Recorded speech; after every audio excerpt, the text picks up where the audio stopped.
Hello दोस्तों, अगर CGL का पेपर है आपका भी प्रीलिम्स में आने वाले शिफ्ट में, तो आपको ये वीडियो ज़रूर देखना चाहिए। मैं आपसे इस वीडियो में डिस्कस करूंगा कि जो सीजीएल का मेंस दे चुका है, जो बंदा 1-2 साल से सीजीएल का मेंस दिया 1-2 नंबर से रुका है, ऐसे बंदे अगर सीजीएल का भी प्रीलिम्स दे रहे तो उनका मार्क्स कैसा आ रहा है। तो आज जो 18 सितंबर में मैं अपने दोस्त के साथ हल्द्वानी, जो नैनीताल डिस्ट्रिक्ट में पड़ता है, वहाँ पर उसके साथ एग्ज़ाम दिलवाने गया था उसका। और पिछले साल वो सीजीएल का मेंस दिया था, तो उसमें कुछ नंबरों से वो रुका था और मैं भी रुका था। अगर मेरे बारे में बात करें तो मैंने पिछली बार सीजीएल का मेंस दिया, उसमें मेरा 318 मार्क्स बन रहा 328 मार्क्स बन रहा था और मेरे दोस्त का 333 मार्क्स। तो मैं कुछ नंबर 5 नंबर से पेपर में रुक गया था। तो मैं आपको अच्छी तरह से मतलब बोल सकता हूँ कि आपका एग्ज़ाम लेवल कैसा आ रहा है। आप अगर बिगिनर है तो आपका कितना नंबर लाने पे आपका सेफ मतलब स्कोर आएगा कि आपका प्रीलिम्स में हो जाएगा। तो आप इस वीडियो में अंत तक बने रहिए। देखिए, मैं चारों सेक्शन है तो चारों सेक्शन के बारे में एक एक करके डिस्कस करूंगा। पहला जो मेरा फेवरेट सब्जेक्ट है इंग्लिश, तो उसके बारे में मैं बात करता हूँ, क्योंकि मैं देखिए एक हिंदी मीडियम का स्टूडेंट हूँ। तो इंग्लिश में दिक्कत हर इंसान को होती है। तो मेरा दोस्त भी है, वो भी इंग्लिश मीडियम का है। वो हालांकि कैमरा के सामने वो आएगा नहीं, क्योंकि उसका पेपर थोड़ा ख़राब गया। वो आज उसका पेपर था और उसका एमटीएस में सिलेक्शन हो गया, तो उसका उतना दुख नहीं है, क्योंकि उसने पढ़ा नहीं था। जब से उसका सिलेक्शन हो गया तो वो पढ़ना उतना छोड़ दिया।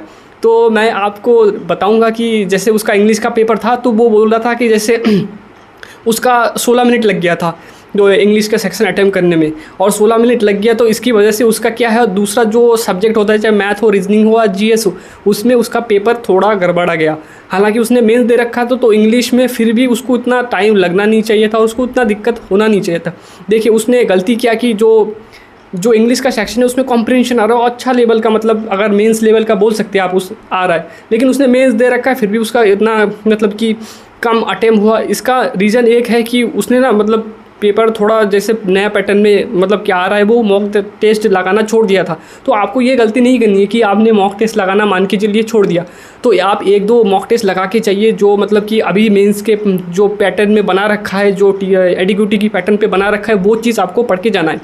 तो इंग्लिश में क्या क्या आ रहा है मैं उसके बारे में डिस्कस करूंगा। देखिए, इंग्लिश में एक तो कॉम्प्रिहेंशन आ रहा है, उसमें ठीक ठाक क्वेश्चन है, तो आपको घबराना नहीं है। हर बच्चा जो नया बिगिनर है, देखिए प्रीलिम्स में लगभग 10 गुना तो बच्चे लेंगे ही ना मेंस के लिए। तो आपको उतना घबराना है, जितना आपको आता है सबके लिए देखिए सेम है। एग्ज़ाम सबके लिए सेम है। ये तो नहीं कोई मंगल ग्रह से आके एग्ज़ाम दे रहा है भाई, ऐसा कुछ नहीं है।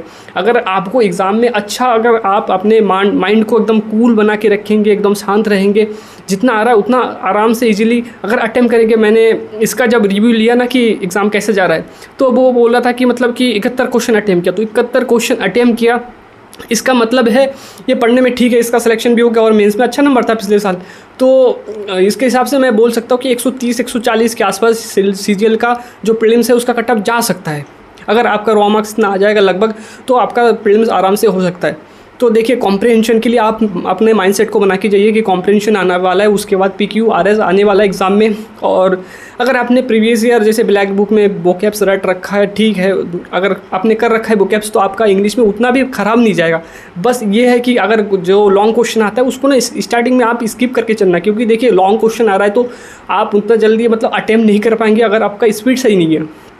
तो इतना आपको इंग्लिश में लेके चलना है। और अगर जीएस में सबसे कंट्रोवर्शियल अभी चल रहा है, जो एडीक्यूटी आया तब से जीएस का पैटर्न चेंज हो गया है, तो सबको दिक्कत हो रही है। सबने लगभग अभी इंडिया में जो भी बच्चे एसएससी की प्रिपरेशन करने हैं, जो पढ़ने में अच्छे हैं, तो वो परमार सर से जीएस पढ़ते। तो देखिए, परमार सर ने जीएस अच्छी पढ़ा रखी है। अगर आपने मल्टीपल टाइप उस चीज़ को, जैसे पीबॉय की सीरीज़ लॉन्च किया था, फिर FRB लॉन्च किया था, अगर आप वो चीज़ को मतलब अच्छे से रिवाइज करके जाएंगे तो एग्ज़ाम में ईजिली अच्छा खासा अटेम्प्ट करते हैं। तो इसके बारे में मैं बात करता हूँ। देखिए, इसका जो एमटीएस में सिलेक्शन हुआ ना, तो एमटीएस में क्या है, जो आपका इंग्लिश और जीएस के बेस पे सिलेक्शन होता है। तो इंग्लिश और जीएस के बेस में सिलेक्शन होता है। तो इसका क्या है, इसका इंग्लिश और जीएस ठीक है अगर बोलूँ तो मैं, तो ठीक है। तो ये जब मतलब कि जो एसएससी का सीजीएल का आज 18 सितंबर को पेपर था, तो उसने अटेम्प्ट किया। तो उसमें हुआ क्या, मतलब 7-8 क्वेश्चन इसको आता था, और 7-8 क्वेश्चन ये अटेम्प्ट करके तो आया नहीं, मतलब उससे ज़्यादा ही अटेम्प्ट किया इसने। लगभग 14 क्वेश्चन अटेम्प्ट किया इसने बोला। तो जैसे परमार सर ने थोड़ा निट्टो सीरीज़ वगैरह चला रखा था ना, तो उसमें क्या है, वो ऑप्शन एलिमिनेशन मेथड बताते हैं। तो आप जो स्टेटमेंट क्वेश्चन आता है उसको आराम से एलिमिनेशन करके जा करके आएंगे। तो आप वो नेटो सीरीज़ का थोड़ा, जो परमार सर ने 1-2 क्लास ले रखा है, वो चीज़ आप कर लीजिए, तो आपको इससे बहुत ज़्यादा बेनिफिट मिलेगा। देखिए, अगर आपने मल्टीपल टाइम किसी सोर्स से जीएस पढ़ रखा है तो आपका बहुत अच्छा जाएगा पेपर। खुद पे मेन बात है, खुद पे बिलीव करना बहुत ज़रूरी है। और उसके बाद अगर रीजनिंग और मैथ के बारे में बात करें, पहले रीजनिंग के बारे में बात करते हैं। देखिए रीजनिंग में क्या आ रहा है ना, जो प्रीवियस ईयर आपने अगर ठीक से लगा रखा है वही चीज़ आ रहा है, उसमें कुछ डिफिकल्ट नहीं आ रहा है। लेकिन हाँ, एक चीज़ जैसे वो स्टेटमेंट कंक्लूजन वाला क्वेश्चन थोड़ा आ रहा है जो मेंस टाइप का होता है, इसके अलावा कुछ डिफरेंट नहीं आ रहा है। और अगर मैथ के बारे में बात करें, देखिए मैथ में क्या है, मैथ में आपका मतलब कि वही प्रीवियस ईयर क्वेश्चन आ रहा है। थोड़ा आप क्या कीजिए, जो आपका बचा हुआ टाइम है ना, तो उसमें आप कीजिए जो मेंसुरेशन 3D वगैरह है, 2D है, और जो ज्योमेट्री है उसका थोड़ा फॉर्मूला वगैरह ठीक से रिवाइज करके जाइए, क्योंकि उसमें ठीक ठाक 7, 8, 10 क्वेश्चन तक आ जा रहा है किसी किसी शिफ्ट में। तो और मेरे बारे में बात करूँ तो मेरा पेपर देखिए, सीजीएल का जो पेपर है 22 सितंबर को है, मेरा सेकंड शिफ्ट में मेरा अभी हल्द्वानी एग्ज़ाम पड़ा है। तो मैं आपसे तब मतलब कि आगे बात करूँगा कि मेरा एग्ज़ाम कैसा गया।